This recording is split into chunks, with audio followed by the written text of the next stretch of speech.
straight power. You're in the dog zone for an hour. Come on. You know the number. 1-900 hot dog. 1-900 hot dog. 1-900 hot dog. Yeah, 9,000. Welcome to the DOGGZZONE 9000, the official podcast of 1-900HOT-DOG, America's final comedy website. I'm top half man centaur, Robert Brockway, and with me is my bottom half horse centaur partner, Sean Baby. You may think that means the same thing, but ask Sean. It's real different. It is very different. And call me horse lover because I love horses. and our guest today, all horse, Merritt K. Hey, I'm excited to podcast Manimal style, which is very slowly and in an incredible amount of pain. Incredible pain. Just panting and sweating the whole time. With an intense but very unknowable look on your face. Is it mystery? Is it allure? Is it agony? It's everything he goes through is exactly what the Cenobites were talking about. Like that's what they meant. And man, every time he manimals, every single time. We are talking about Manimal today, but before we get fully manimaled, it does take several minutes and hurts a lot. Let's do our plugs. Merritt, where can people find more from you? Yeah, so I just overhauled my Patreon. I was doing comics on there. The comics are public now, and I'm doing kind of I'm calling it Merit Plus. It's if you like my posts and my jokes and my little quips, but you hate that you have to pay for them. I mean, no, you hate that you get them for free. You should love to pay for them. If you hate that you get them for free, you can go to patreon.com/MerrittK, and I post kind of a lot of stuff on there. I've been doing like 3-4 little things a week that are just like, I'm just kind of sick of giving everything to social media companies for free. So, yeah, I'm saving my good posts for my paying customers. So if you're not, you're just getting the dog shit ones, to be honest. So imagine how much better the paid ones are then. God, so that's so patreon.com/MerrittK. I don't think we need to feed all of our best jokes and joy into a robot. I don't think we need to feed it into the corporate robot they'll use to destroy us. That's me. That's just me. That's the inspiration of Hot Dog. Because all the funniest people I knew was just tweeting. And I was like, and again, I've explained this before. And I do think it'd be better if everyone made a living for all this hard work they were putting in. But also, it made it so all of the jokes had to exist right next to like GoFundMe's for sick animals and Palestine news and things. That was like, no, that's really, oh God, these emotional swings.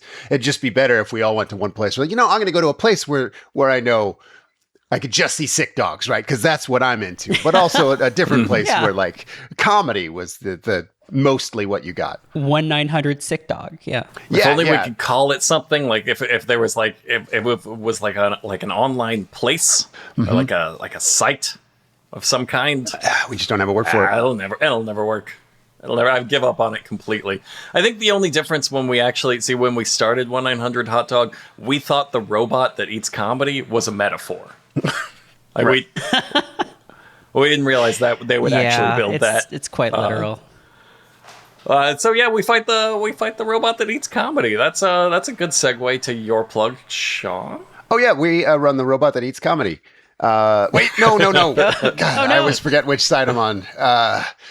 We are at 1-900HOTDOG.com, and you go to our Patreon, patreon.com/1-900HOTDOG, and we have a lot of world-class writers, including the illustrious Merritt K, and we do funny jokes every day. And if you're on the Patreon, we'll email them right to you, or you can come look at them on our website. We've got a Discord community that's very fun, and we watch movies with them every 2 weeks. It's the best. Yep. It's certainly the best. I am no longer legally obligated to promote my new book, which is good news.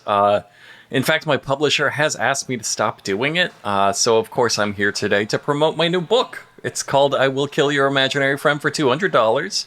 It's apparently really good, getting really good reviews. It really gets down into it and really explores, like, the psychosexual dynamics between a man who can turn into a horse and the women who ride him. That's what my book is about. If you love that, and if you would love to be seen in public reading about that, buy my book.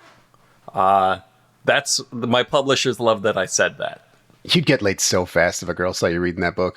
Like, just guaranteed. Oh, you're right. You're right. This one didn't work. That's a... You take that tip. Take that tip. Yeah, I've got another plug for Robert's book, which is that in my copy of it, which I don't think you can get the nice one with the sprayed edges anymore, but no. So that's just, I have that. You can't have one, but you can't have it. It says there's an inscription in mine that says, Merritt, it was a pleasure killing you. Which, if you want to know what that means, gotta read the book. Gotta buy the book. In the book so far are the addendums. So far. Yeah, there's some stuff coming down the line. We'll talk about that. It may have to do with the robot that eats comedians. Like, that's the next evolution. We'll get there as a society, of course. Thank you so much for joining us today, Merritt. This is part 2 of a mini-series. I don't even know if I explained that to you. We're calling it the horse episode because we've been going through our favorite 1970s, 1980s action shows. And for some reason, they all have an episode about horses. And that's very strange, but the episode themselves are also very strange. For our first episode, we did Knight Rider's Knight by a Nose. And that was about faking a champion racehorse's death to secretly sell him to the Arabs. It's weirdly close to the plot of this one. Wait, yeah. It's weirdly close. Okay. Yeah. It's very close. When you sent me this episode, the first thing I did was go to Google and search the Wizard horse episode. We're getting to that. And of course, Google told me that, many wizards have had episodes where they turn into horses. That's perfectly normal. But yeah, they didn't do it this time, as far as I know. They didn't copy this for the Wizard or for episode. Hulk Hogan Speedboat. But I don't remember the names of those shows anymore. I just called them Little Person Toy Genius and Hulk Hogan, Speedboat. It should have been called Hulk Hogan Speedboat. Imagine, they would never have been canceled. Yeah, and we'd be on season 41. Because you would have had to have said the sentence, "I'm sorry, we're not continuing with Hulk Hogan Speedboat." Oh, I can't even get away with it. I can't say it with a straight face. I have the creative timeline here if you'd like to know it. Now, it did take Knight Rider, how many episodes did it take to get to horse? It took a lot. Like 50? Yeah, almost 50.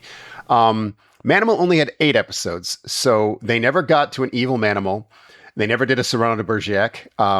The second one, they did a magician episode that took Knight Rider 83 episodes to get to the magician episode. And Manimal did a kung fu fighting one, which is not quite a ninja, but very, very close. They never did a Bigfoot one, but I am beyond certain that they are in a Burke and Schwartz notebook called Manimal Ideas. Then that's crossed out, and then it says Baywatch Ideas, and then that's crossed out, and then it says Thunder in Paradise Ideas! ! It is physically impossible for them to not have done a Bigfoot episode of Baywatch, right? There has to be one. There's 100 seasons of that show. At least Baywatch Nights, there's got to be a... Right. They had the whole spinoff. AI Overview says there are a few instances of Baywatch crossing paths with Bigfoot, parenthetical Sasquatch. Yes. Only a few. Baywatch Nights. Few. And then, of course, Mythbound. I guess they count because Donna Darko's in that. Okay, this is not... Google AI is not very good. Baywatch Nights counts. That's a Baywatch. I'll count it. Yep, we count it. They did a Bigfoot episode. So today we're talking about Manimal's horse episode. It was episode 5 called High Stakes. One of my favorite things rewatching the Manimal opening for this is just that they do have an explainer reel where it's like, Manimal, he's a guy who can turn in... You get it? No, I do not. But... They do not explain it. It's so long, and it's just like his dad kind of gets magicked into a hawk in Tibet while he's a little boy. And I'm like, what? Why does that... How? What does that have to do with this guy? And that's not the first episode of Manimal that they're summarizing. That's just all you... It's a separate thing. That's all you need to know. I love that you don't need to know... I have to say you don't need to know any of that because the opener is just... The entire opener is just pictures of I don't even remember his goddamn name. Simon McCorkindale, I think? Yeah, dude. Mm-hmm. It's I always forget that that's his name. I hate to interrupt, but that name is a jump scare. Every time I see it, it is not a reality I accept that someone can be named Simon McCorkindale. I thrash around whenever I see it because I know I'm in a tube with this bullshit information being injected into my brain. I just refuse it. Whoa. What was that? Fuck was that? That's what I mean. I legitimately have no idea. That's me thrashing against the walls of reality. What the fuck? What was that? That's what happens if I thrash too hard. You'll start to hear it. Because you're in here with me. We'll settle down. You can hear Simon McCorkindale too. I legitimately have no idea what that was that. Is the AI listening to us and trying to be like, this is what they need? Hold on. He said he was thrashing against the tube. I've got tube noises. You can deploy. If that's a Riverside soundboard, why do they have that? What? I didn't hit any Crazy. buttons. So I was just saying that I love that I think the Manimal opening, totally wordless, totally, you don't need that little reel at the end saying like, he's a Manimal because his dad could Manimal and I guess it's hereditary. Or like it looked like his dad was dying. Like his dad's like, go on without me, son. And then he turned into a hawk. Anamorphed into a hawk. Yeah. Forever. And then left him with those Tibetan savages. Just like Tobias, He was just saying, I will never return to man world. I'm full-time Hawkman now. Which is great. And like the Manimal opening is a perfect little piece of cinema. It's just Simon McCorkindale manimaling into different animals. And then those animals attack people. And you're like, I understand. And the name coupled with the name Manimal, I get it. 100%. Perfect premise. It raises a lot of questions. Like, I think it would hurt to turn into a snake. To smash an entire size of man into a tube of snake feels like that would really hurt. It does. They show it. They show it hurting. Where does the meat go?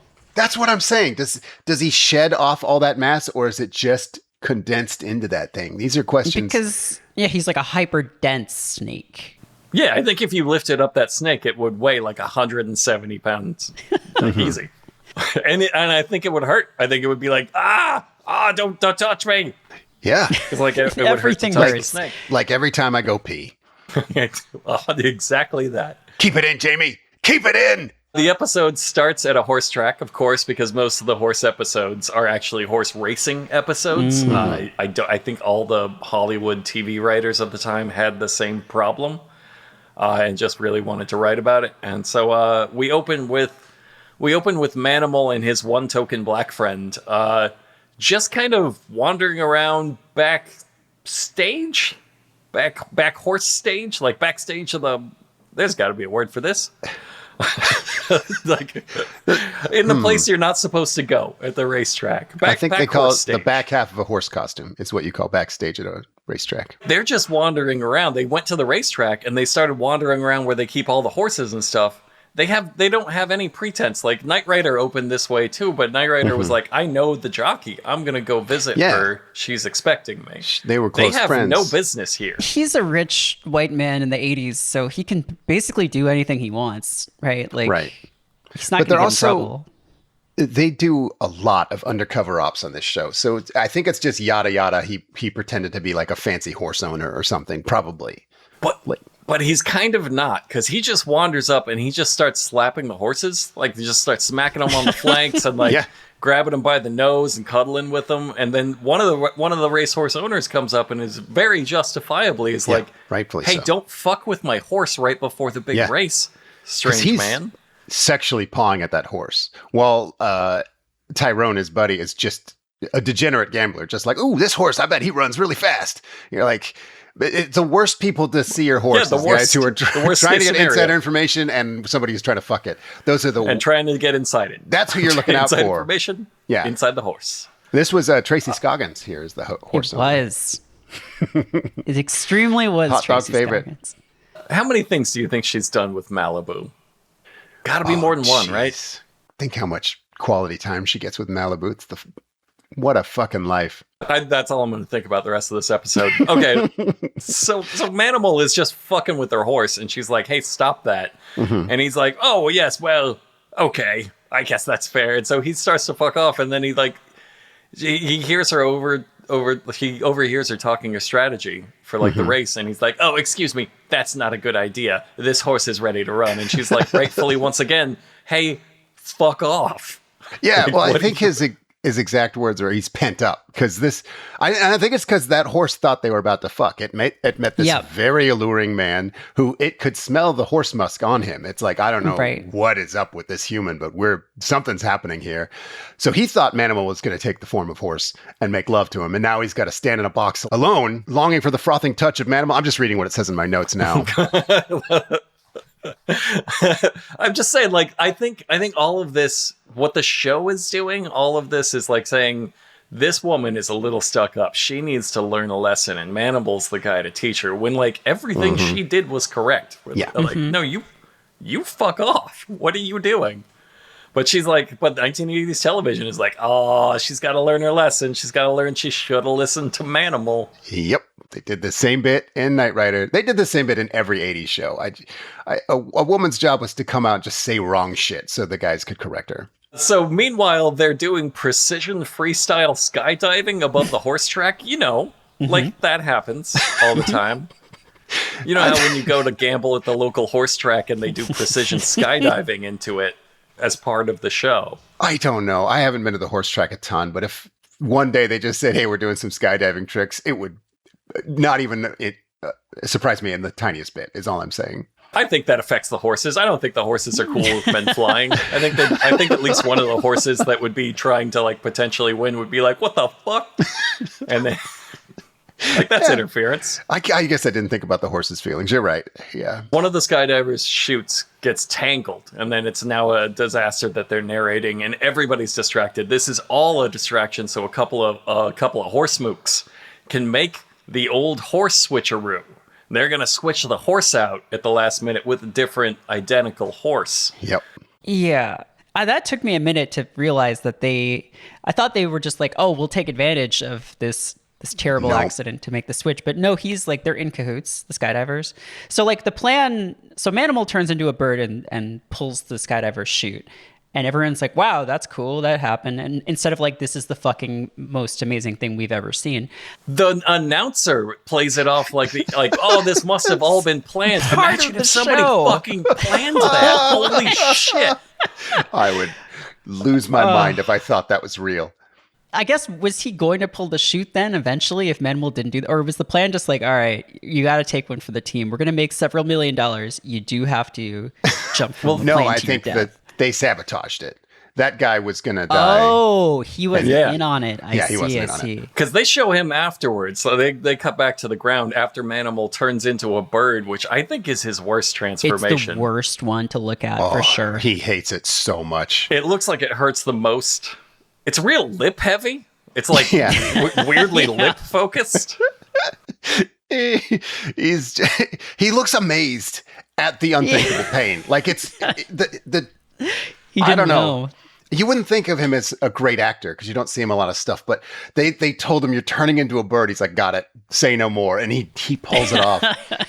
There's a moment where he's 80% man and 20% bird that is just the fucking best. Like whatever suit they made for that one tiny moment is amazing. It sucks so bad to look at, but like it would be amazing if it just like, because it takes him like a long time. Like if you're new to Manimal, it takes him a long time to transform. It would be great if he just finished and the guy just way too late. Yeah. You just see a hawk fly up to like peck at the gore. It's left over. Like, oh, is that what you were Manimaling to do? Because you were not going to save him. And the announcer's like, and this was all planned. Look at the hawk devour the remains of this man. All part of the show, kids. To give you some context, he has to go somewhere to change into Manimal. Not just because he can't be seen, but they make it a point to show it in the show that because it takes a long fucking time. He has to like. He's just off in a corner, like in a janitor's closet somewhere, going, "Oh God, oh God." Ooh. And if someone surprises him in the middle of it, he's stuck in the middle part. He's stuck in that half man, half bird form forever. That's what happened to his dad. Mm-hmm. That's how his dad died. If this show was made 10 years later, they would have just done that video effect where you really quickly like morph one face into another and then just cut to the bird. It would have just taken 5 seconds. But because this was like the early mid 80s. They're like, oh, I guess we have to make 6 different latex masks of halfway through being a bird and a man.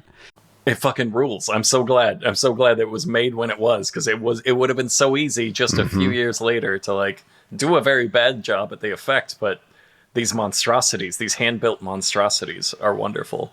There's another Glenn Larson show that Manimal like guest starred on, and they'd used CGI, and it looked like shit. Nightman? I think it was Nightman. Yeah, you're exactly right. Yeah, Nightman would CGI it. Yep. He can hear crime. He can hear crime. He can hear crime. That's real. Because of his lightning saxophone because he accident. got hit by lightning while playing a saxophone. On a trolley. All of that's real. We're not riffing. It sounds like improv. These are the best shows. There's a moment I loved here because Manimal's sidekick Tyrone, he runs into like a seedy gambler on his car phone, and they kind of have like a scoundrel gamester off, and which Tyrone wins. Like they're both just like, no, I'll spend my life on this fucking long shot bet, and Tyrone's like, I'll do anything to place a bet on that horse, and he's like, fuck off, kid, and he like rolls the window up on him, and it's like they had a little contest to see who's the biggest dirtbag, and Tyrone won. And I'm not doing a good job of explaining it, but this is supposed to like set up the plot because everybody's betting on this horse that Tyrone overheard because he's just like sticking his head in a guy's car and like, hey, what are you talking about? You talking about horses? God damn it, I need a horse bet. This is also the entire B plot of the episode will just be Tyrone being a fucking dirtbag. Tyrone, like the only non-white character, maybe in the entire series run of Manimal. Being like a joke and a dirtbag the whole time. I think James Hong shows up at one point, but you're right. There is a kung fu episode outside of the kung fu episode. Yeah. There's probably like a Magic Indian episode too. I'm sure. I didn't see one. Like I say, there's only 8. They didn't get to all of the good tropes. They didn't get at all the tropes. I would have loved to see the Manimal voodoo episode. Oh, that would have been great. That'd be a good time to turn into a snake. He'd go undercover. He'd accidentally turn into a chicken, and then there'd be some shenanigans. Oh, yes. He's the worst possible time to be a chicken. Oh, no. And then they'd zoom in on the chicken looking at the camera like, whoa. And cut to commercial. Oh, I'm writing it right now. It's so good. I can see your him. Manimal spec script. One of the things I love most about Manimal is when they zoom in on the animals. Sometimes they're real animals, sometimes they're taxidermy, but it's like that's the reaction shot of the human in animal form, and that's always so funny. So they're running the horse race while all this is happening, and Tyrone's frantically trying to get a bet in because he's got this sure thing. But his horse loses, and the stuck-up owner lady that we met earlier looks really like suspicious, and she runs off saying she knows they've been switched. She can tell from a distance on the horse racing track. I have spent so much non-sexual time with my horse that I can tell the way his muscles move. I don't know why I'm not going to do it justice. I'll just play the clip. But it's not Papa's lad. It's Splendid Dancer. I trained him. I know the way he runs. I know every muscle movement. Even when she was whipping him, she had to hold him back so he wouldn't show too much. Couldn't you see that? Miss Bonnet. They have to like stop her. They're like, okay, you're giving no, right, too much. Please stop. Even when she was whipping him, he was no.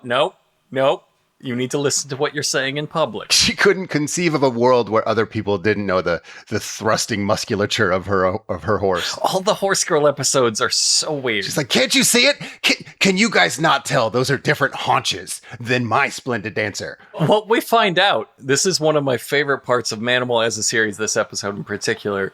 That's when we find out that off screen, in a previous story that we're not going to see, apparently Splendid Dancer, her horse, had been kidnapped, ransomed, and killed when she couldn't pay the ransom. All of that's off screen. That's just mentioned like in passing, as everybody knows. You're like, what? That should be the plot of this one. Fucking crazy. It's basically the plot of the Knight Rider one. The Knight Rider one might actually serve as a prequel to this one. It's like half of the plot of that one. Manimal loves to do this shit where they're just coming in and they're like, oh, Jesus Christ, yeah, there was a sexual tiger smuggling ring that we just broke up. That's where you come in, man. What? No, talk about the thing that you just said. Because that's fucking crazy.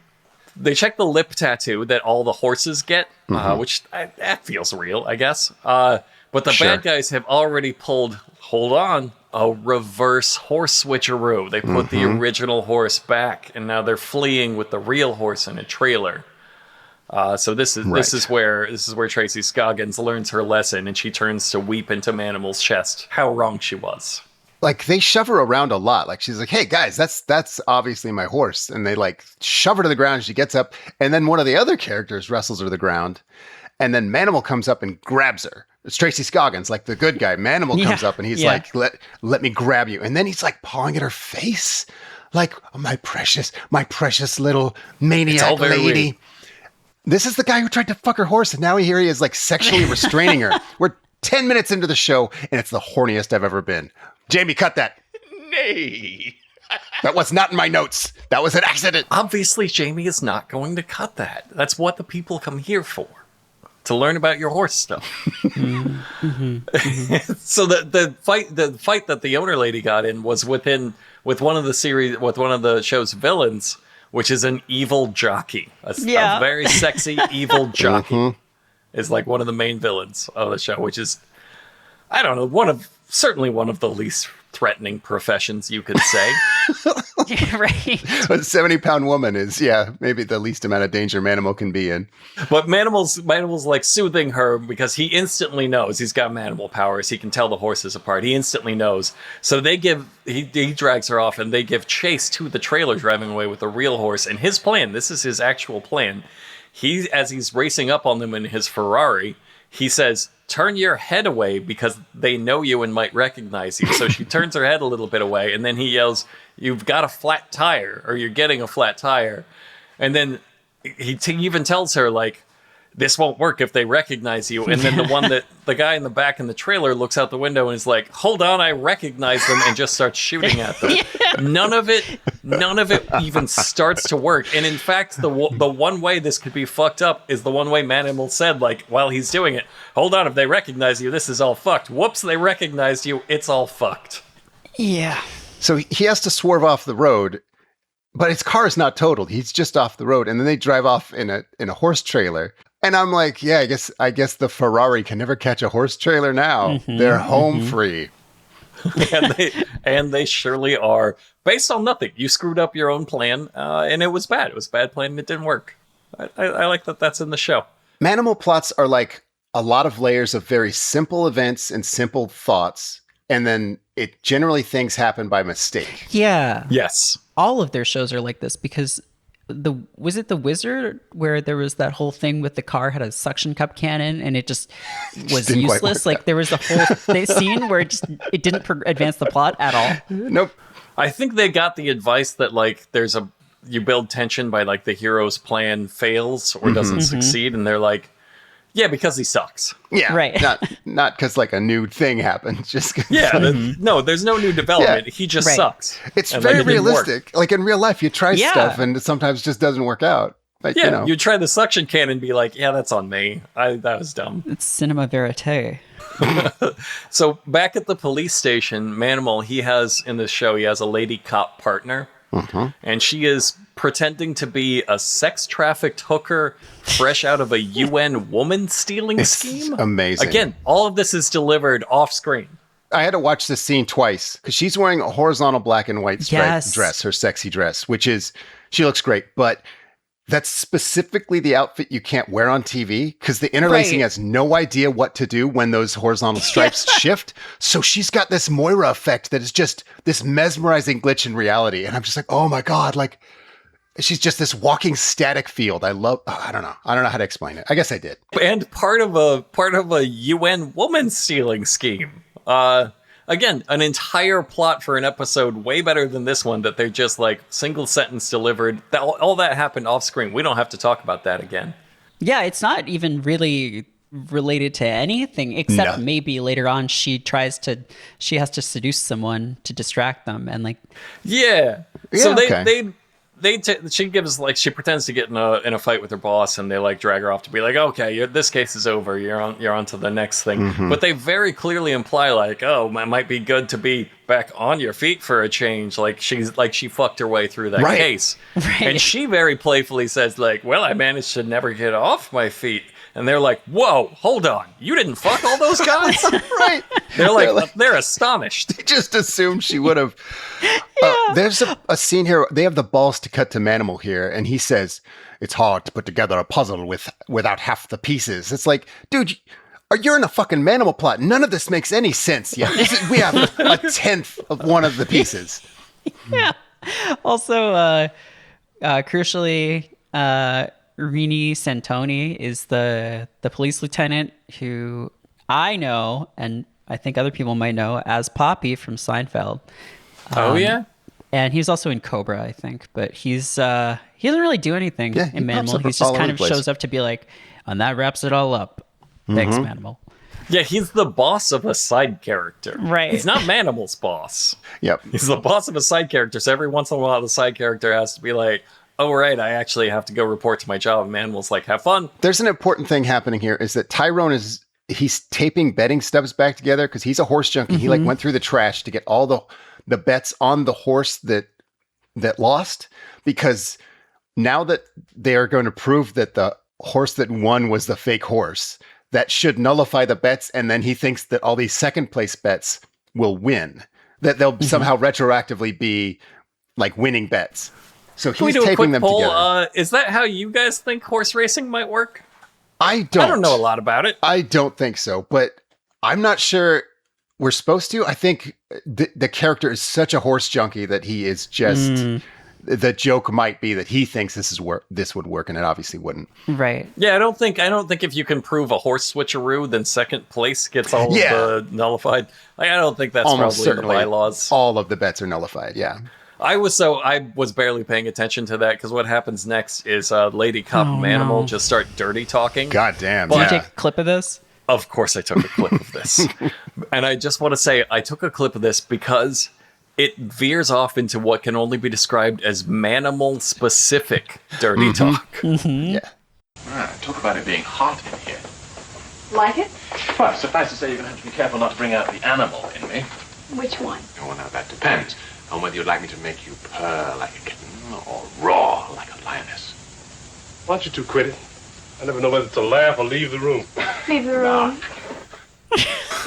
Leave the room. Yeah, she straight up says, she's like, I'm gonna get fuck out, the panther. we're gonna fuck. I want to fuck that panther. Yeah. He's like, no, I'm kidding. Okay, so that's just not it. He's like, hey, so I could fuck you as a house cat or a lion. I mean, it's up to you. Either way, it's fine with me. Like, sorry? Huh? And her answer is definitively yes, both. Why did he pick only animals with barbed penises? Right. Yeah, do you want to be yowling so loud you wake up the whole neighborhood at 2 a.m? Yeah, I can make that happen. Perhaps we can do it duck style. Yeah. Oh, Or a God. bear. They have like a bony baculum, I believe it's called. Too much animal dick knowledge on this podcast. And in the show Manimal. Maybe not enough. Maybe not Yeah. enough dick knowledge in the show Manimal. Because she at the end there, you heard her say, after Tyrone said, I don't know whether to laugh or leave the room, she explicitly said, leave the room. Yeah. She's Like like, that. let's do it. It's not I a would get- joke. She just says, I would get room. the fuck out of there. Like, as soon as you say that, like, oh, you're right. I don't want to see what's going to happen next. I think if a man said, I'm going to turn into a lion and have sex with the hot lady from Flash Gordon, there's no way I'm leaving the room unless they explicitly ask me to. Okay, that's how you and I are different. I would have needed some time to, like, naturally discover what that looks like when the internet is invented. Yeah, you want to do a little research and then come back. Yeah, I would need to be prepped before the live show. I for sure need to watch like the remedial courses before I just go right into the soul scarring live show. No, I'm getting in. I'm petting the lion's hair. So at this point, this is 15-20 minutes into the episode. Manimal just outlines every single aspect of the case. He's like, oh, of course, they've switched the horse here. They're relying on you to not... Like, he's solved the entire case in the first act, and then he just tells everybody about it, leaving him 40 minutes to just do nothing, but look really smug about it. And this is what I mean. The details are simple, but there's just way too many of them. They like fake a skydiving accident and kidnap a horse and fake a horse's death and kidnap a woman and then replace the horse. And it's all so many things could go wrong. And then they did. Like lots of them didn't work out. Yeah, all their plans are bad and they don't work. So Manimal drives back over to the stuck-up owner lady's farm. And she's nursing a sick baby horse. Of course, he, using his Manimal powers, can instantly convince any horse to suck almost anything. Just reading what it says in Sean's notes. That's exactly right. I'm a word for word. No, my notes actually say Manimal poke feeds the baby horse. That's what it literally says in my notes. Okay. Tracy Scoggins is driven into a lusty trance by the sight of a man hand feeding milk to a sick horse. Yes, as all women would be. Yeah, I mean, yeah, it's normal. That's just normal. But I feel like if you bring a horse back to life for a woman, that's a pro. You know what I mean? Like that's a. I mean, sure, yeah. It's not bad, but it's like the way she looks at him is like insane.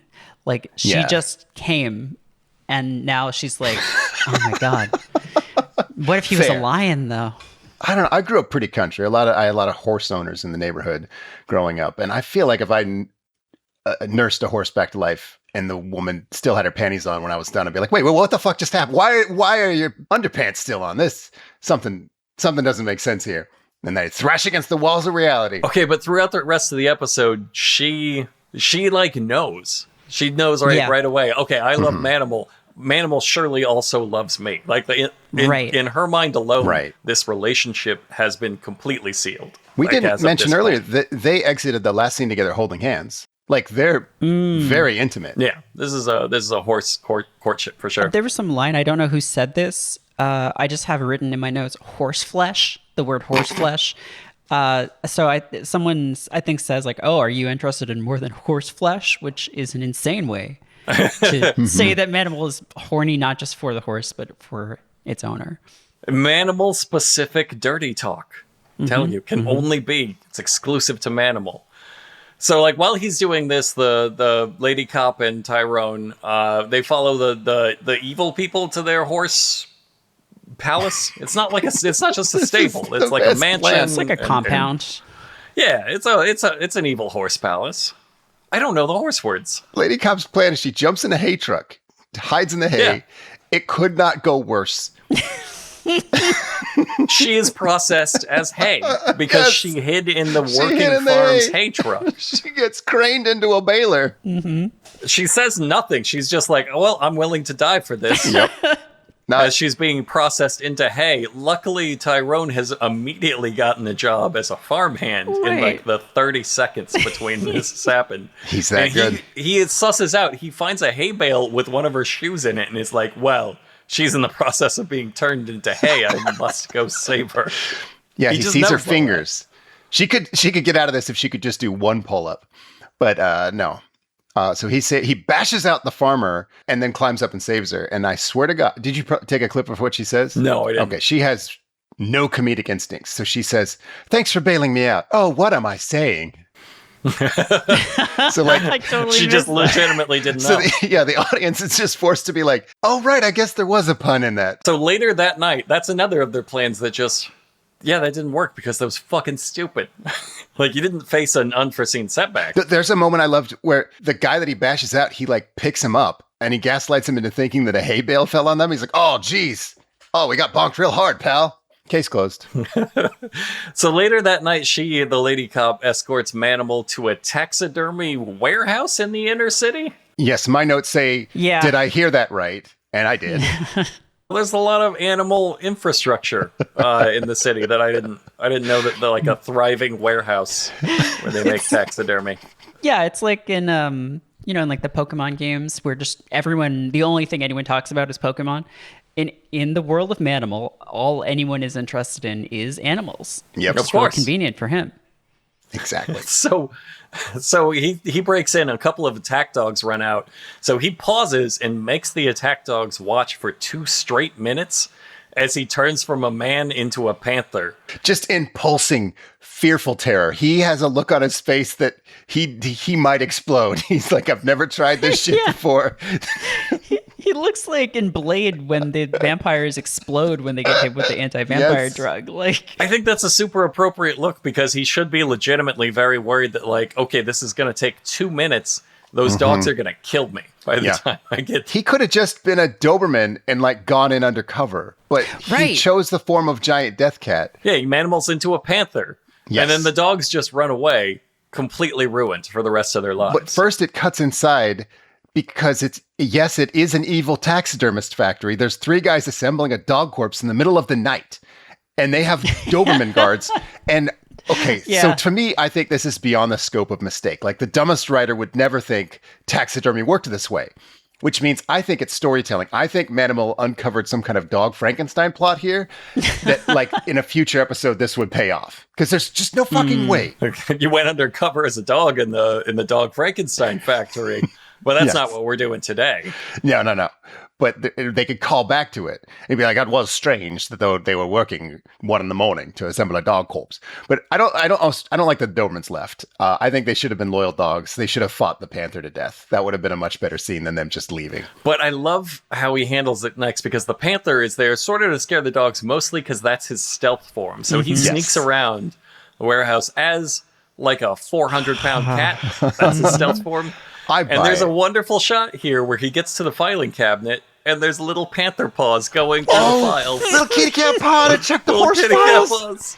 It is the cutest thing. It's cuter than when Kit rolls alongside Knight Rider. It was so fucking adorable. It's so clearly, like, it cuts from like an actual panther's face to just like clearly what's like a paw on a stick. Just like a not even like, it doesn't look convincing. It looks like a child's toy, and just like sort of like pawing through these files. Rifling through the files as a cat. Incredible. And then, here's one I want to talk about the panther a little. You're talking about it like he's stealthy. I want people to imagine this is a real panther. So this is a wild animal who is confused as shit. So this panther is like skidding around a warehouse in sheer panic, and they're cutting the footage they can around that, but like you can tell this animal is very confused and is not performing like a stealth mission. Yeah, that panther, whatever scenario they put it in, it's always terrified. It has no idea. This has not been like trained for Hollywood to do things. They're just setting a panther loose in a warehouse and being like, film it. This shot ends with them tranquilizing it. There's no crate that it willingly gets back into. So the turn the episode takes is that the doctor and his crew of midnight taxidermists come back, and already they're talking about being super pumped in general for the opportunity to skin a different big cat for the first time. It's an ocelot, and they're like, God, I've always wanted to do this. And then, holy shit, Manimal hides by laying down on the table, pretending to be what they're about to skin. I took a clip of this whole exchange because it's dialogue that can only happen in Manimal. Hey, Doc. Yes. Thought we weren't going to get a panther until next week. What? I never saw that panther before. Forget about the ocelot. I'll skin this panther first. Won't that head look great on a wall? What the? Look out! He's alive! Go get him! He's worth a corking! Oh, it's so fucking awesome. There's a thing we skipped past. I want to hold this up again because he's a panther in an evil taxidermy warehouse, which means he can do that gag where he holds very still and pretends to be a mannequin. Mm-hmm. And they do. Mannequin's like, I'm just a regular taxidermy panther. So they did that earlier in the scene. And then he pretended to be the corpse. I love that they have guns for exactly this occasion. I would too. Like if I worked at a taxidermy place, I'd be like, just in case some of these things aren't dead, I'm going to have a gun. I love that they're ready. This is a surprise fucking panther that nobody can account for. And they're like, I'm going to skin that fucking thing. Mm-hmm. I'm just going to get to work. And then it leaps up miraculously alive. And they don't think, how the fuck did a live panther get in our evil inner city taxidermy warehouse? This shit happens all the time. Good thing I carry a gun for this. Yep. And start chasing the taxidermy assistants. Ready. Not security guards. The taxidermy assistants in their doctor's coats pull out pistols and just start shooting. Yeah, not a second hesitation. Mm-hmm, mm-hmm. It's the first thing they teach you at veterinarian school. So Manimal runs away, and he leaps into the lady cop's car, which is waiting for him, and it speeds off, and like that's how they end the scene. But like, stay with the taxidermy guys for 1 minute longer. While they deal with a fucking undead panther that just hailed a taxi. Yeah, all they show is like 5 seconds of reaction where they're like, oh, God darn it. That amazing mystery miracle panther got away. We didn't get a chance to shoot it. Fuck. Yeah, one of them should at least be going, the Panther can drive? Like, that ruins their whole world forever. God, it's so fucking funny. Oh, Jesus. So back at the Evil Horse Palace, Tyrone is like telling all the experienced farmhands, he's distracting them with a story. And it's supposed to be like the most thrilling story they've ever heard as farmhands. And I think it's a time about he took a horse surfing and they both drowned. Yeah. Is that what his story is about? I think so. The audio was kind of fucked up on this copy, so yeah, it's rough. I couldn't be sure, but yeah, I think it was a surfing horse. I think it was a surfing horse, and they were both dying in this story, and that's why they're all the farmhands are just locked in. And the plan is simply for the stuck-up owner lady to grab Splendid Dancer, the real horse, and run away with it while he's telling his story. Of course, like all Manimal plans, this doesn't even sort of work. She like runs up. She's like, "I knew you were alive. I'm here to rescue you, horse." Kidnapped because she was too noisy. Yeah, because she just started yelling, and they had no plan, so they get kidnapped. And they immediately they're like, well, we're gonna kill this lady, of course. Right in front of Tyrone. Whatever Tyrone did to earn their trust in this half a day he's been working here must have been amazing, because they're like, nah, that guy's cool. Hey, we're gonna kill this lady. You all right with that new guy? Like, listen, new guy is in no place to talk. If he tries to rat us out, we tell him about that horse he drowned. He did drown a horse, yeah. He did. They each have blackmail on each other. So Tyrone goes to break her out. And they get caught. And Tyrone literally tries what about that guy over there? And it works. Both of the villains just turn around. He knocks them out. And then he and the owner lady go to run away. And they simply trip over the legs of the unconscious criminals and get recaptured. It's so good. He just picks up his own gun. It's the most preventable failure. And says, give me an excuse. That man just punched you in the face. I just love that he trips, like that plan failed. Like in the Manimal writers room, they're like, oh, this is too early to have them get away. How can this plan failed? And somebody's like, maybe they just trip over their legs as they're trying to run away. Say no more. I'm already typing it up. Yep, perfect. Tyrone trips. After that, my notes say that it cuts to Manimal's giant cat torturing lab. They have these little tiny pods with these really distressed animals in them. Why does he have like tigers and other cats just trapped in these like Magneto, Hannibal Lecter-esque glass boxes? I think I think we all know. This is a phantom zone. It's a phantom zone for animals, for sure. Oh, I thought it was a sex thing. Oh, okay. I mean, there's nothing in the lore that says the phantom zone isn't a sex thing for Superman, right? This is a recurring thing. This is Manimal's home base, and this is like this. He's just in a big room surrounded by tiny, tiny closet-sized glass cages with huge animals. He's got a lion, 2 lions, and a tiger in there, and all of them are fucking losing their minds. They're just like spinning around. Where do I go? Where do I go? They actively hate every second they're on screen. Yeah. So, yeah, cat torturing lab. Manimal at this point explains to his lady cop friend, actually, I solved all of this in Act 1. Remember when I told you that? Let's just go get the horse now. Right. And she's like, okay. They're going to do, by my count, the 4th undercover scheme of the episode. Dale wants to be husband and wife, and Manimal's like, no, brother and sister, because he is every type of pervert. Brother and sister animals. Brother and sister, but one of us is a cat. But she finally decides she's a Southern Belle and he's a horse trainer. Meanwhile, down in the basement, Tyrone and the stuck-up owner lady, Tracy Scoggins, are just down there smashing the priceless wine collection. Because I actually legitimately love this scene so much. So good. Where like the rich guy needs a place to lock them. He locks them in his wine cellar because it's the only thing he has in his basement. And Tyrone's just reading off the expensive bottles of wine, being like, this is probably the last one in existence. Smash. Yep. fuck them for kidnapping us. Fuck this guy. It's so good. Legitimately a wonderful scene. Yep. And then so Manimal and the lady cop are being shown around, undercover around the Evil Horse Palace. And Manimal says, I need you to keep him busy, their escort, to keep him busy. And so she defaults to immediately trying to fuck him. And what she says is, being around horses just makes my blood boil. And the escort gives both her and Manimal a look like, what the fuck are you talking about? He is not into it. He looked at her like she was shitting out of her mouth. Like, just not into it at all. But the other guy was totally okay. Like, he was like, I trust you guys. You guys are so cool. You and your suspicious story, your fucking weird theater kid vibes. You could go anywhere you want on my farm. Yeah. You keep messing up and saying you're accidentally brother and sister, but you're also lovers. I don't like anything that's happening. And then she switches it up to the seduction routine. It does not go well at all, like I said. But I do sort of like that she sucks at everything. Like, it's kind of funny that that she can't even get the seduction stuff right. All of this is to cover because Manimal needs to find a quiet place to Manimal for 5 straight minutes. Yep. That's why she has to almost get fucked by this guard in a horse stable. It's because Manimal's like, it takes me so long. You would need to do something to cover. And she just, like, she remains on her feet in this instance, too, because instead of seducing the guy, she just gives him brain damage by just bonking him with a horseshoe in the back of the horseshoe. She caves in his skull.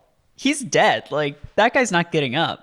Yeah, she only has to get to first base and then kill somebody. That's what her thing is. Well, she dodged the kiss. He finally turned around. He tried to kiss her, and then she's like, "No, sit down, and I'll just kill you with a horseshoe. That's how we're gonna handle this." But that gave Manimal enough time. He is now a horse. He is Manimalized into a horse. No transition. All of it off camera. Bullshit. All of it off camera. Yep, they didn't have the horse costume ready for this one, so you should have just seen that cock grow and grow and grow. Jamie, Jamie, please, I'm begging you. I think it'd be better if it shrunk and shrunk and shrunk. Because he's like the one small cock. Like he's got this an enormous, gigantic, and then it shrinks to horse size. So he doesn't even get that satisfaction. No.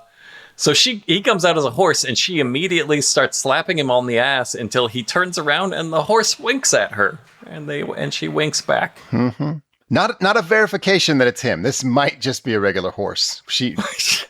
She might be having light foreplay with a regular horse, and then all of this is to confirm that they know their plan. And their plan here, and I'm not shitting you, the plan is she's going to light the horse stables on fire. To distract the farmhands.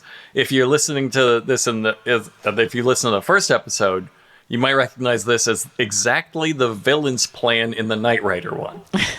They were like, how could any monster do this? Light the horse stable on fire with all the horses inside. That's what she does, and all of this is so Manimal, as a horse, can sneak in and steal the other horse. So we watch a horse steal a horse. It's incredible. He unties a rope and then leads it out by that rope. The horse does this. It's incredible. Yeah, like a real horse had to do that. Like I had to stop myself and be like, wait, this is the 80s. Like that's just a horse. You're all tricked by movie magic. They just played it backwards. So the horse, it just tied the knot. Oh, well, that's not it put the horse back. Because it's easy to train a horse to tie a knot. Yeah. I see why you're amazed, but that's not what happened. God, I'm such a sucker. So, of course, this does not work. The plans work even slightly. This ends with the evil, sexy jockey lady mounting Manimal, telling him, "You're gonna learn who's boss," and riding him hard and dirty, whipping him the whole time while he jumps and writhes. It's incredibly perverse. Yeah, this was the scene that got them to start doing Manimal. Like, everything was leading up to this point, and everything after was just they didn't give a shit. And this was just it. They needed this to be on TV. Yeah. Oh. 100%. Everything after this is just post-nut clarity. Yeah. They're like, I guess I'll make more Manimal. I'm not really interested in Manimal anymore, but like I somehow lost all interest abruptly. But turns into a bird again or something. I don't know. Shit. Manimal eventually bucks her off, and then 2 farmhands run up and instantly say, "She's okay." No, the actress is dead. She's fucking dead. Yeah, they snapped her neck. 100%. Yeah. They're saying she's okay while cradling her limp head, just lolling around in their hands. Like, yeah, Manimal I killed a woman. Just killed that lady. She rode him until he came, and then he murdered her, as he does with all of his mates. I think that's how Manimals breed. So now it's the lady cop's turn. She's gonna ride Manimal. She mounts up on Manimal, and they chase the evil horse people. They're taking Tyrone and the stuck-up owner lady off in a car, and they're gonna execute them in a quarry or something. But now it's a man who is a horse chasing a car. It's a horse on car chase with the extra element of man in it. The stunt woman it's, obviously you can't see her face. So she's like desperately ducking under trees that are 70 feet above her. So it's, that's how they handle that. If you're like, how did they hide her face? Because no, Dale Arden did not do her own horse stunt. No, because they saw she was going to, but then she saw the other actress just fucking die. Yeah. So Manimal beats the car by getting ahead of it using horse powers, and then plays chicken with the car. Yes, but as a horse. And they're like, well, rather than kill this mysterious horse and this woman, I think we'll just crash ourselves into a tree and die. And so then they do that. Tyrone like leg strangles the guy from the back seat while Manimal's just like rearing up, celebrating. It's so fucking rad. This show rules. All the living goons jump out of the car, and one by one they run up to fist fight the horse. They run up to just try to fight the horse. No chance.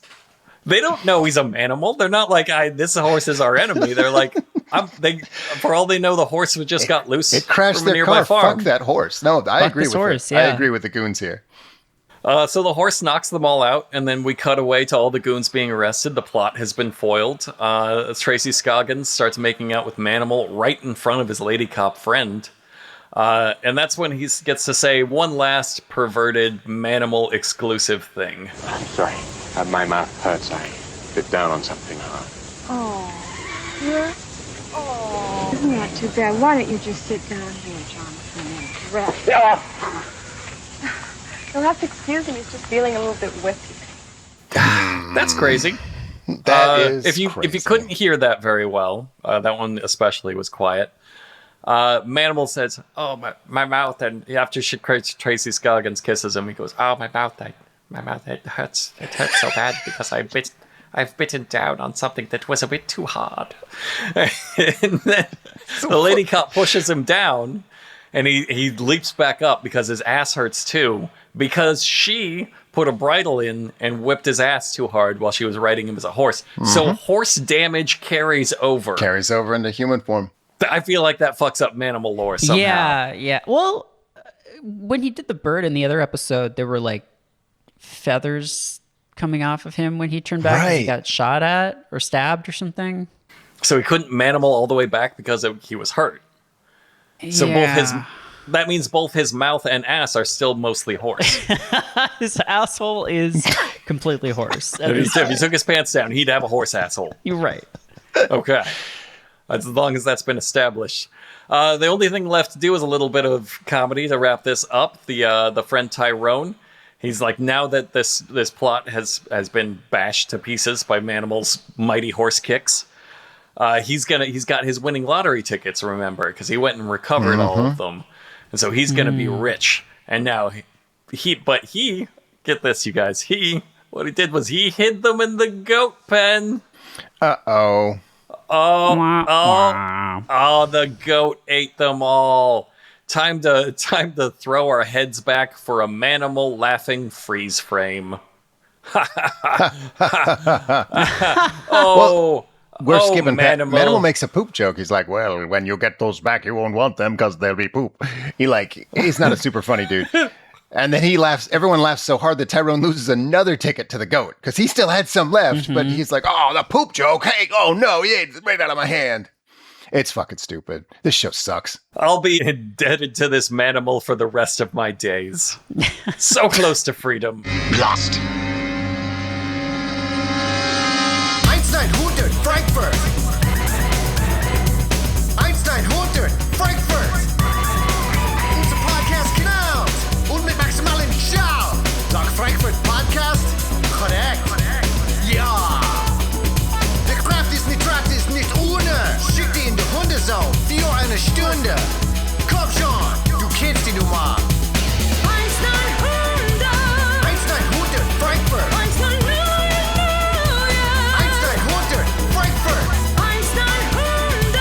Einstein 100, Frankfurt. Ja, 9000.